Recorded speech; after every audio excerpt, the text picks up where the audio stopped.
कोपरगावच्या विकासासाठी काही मागितले? निश्चित कोपरगावच्या विकासासाठी नगरपालिका आमच्या ताब्यात आल्यानंतर सीएम साहेबांनी जे शब्द दिले होते ते पत्र आम्ही दिले. निश्चित साहेब मदत करणार आहेत. सुरुवातीला तुम्हाला भेटू दिलं नाही, काही प्रोटोकॉल पाळला? नाही नाही नाही तसं काही नाही. त्यांचं नियोजित एक प्रोग्राम होता अनुलोमचा, आणि त्या नियोजित प्रोग्राम कंप्लीट होईपर्यंत मग आम्ही थांबलो.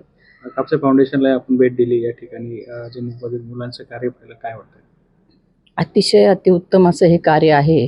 आणि आज वेबसाईट कापसे फाउंडेशनची लॉन्च झाली. जगभरात मूकबधीर विद्यार्थ्यांनी बनवलेली पैठणी आता जगभरात जाणार आहे.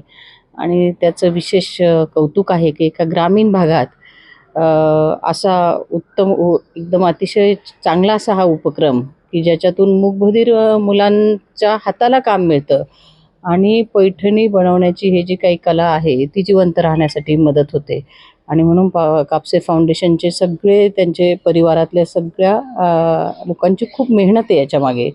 आणि अगदी इथे बनलेलं वस्त्र राम मंदिराला सुद्धा त्या मूर्तीसाठी गेलेलं आहे. त्याच्यामुळं प्रत्येक एक महत्त्वाचा आपला जो धार्मिक कार्यक्रम आहे तिथे कापसे पैठणीतून हे महावस्त्र दिलं जातं. आणि आज मुख्यमंत्र्यांनीही या त्यांच्या उपक्रमाचं भरभरून कौतुक केलं.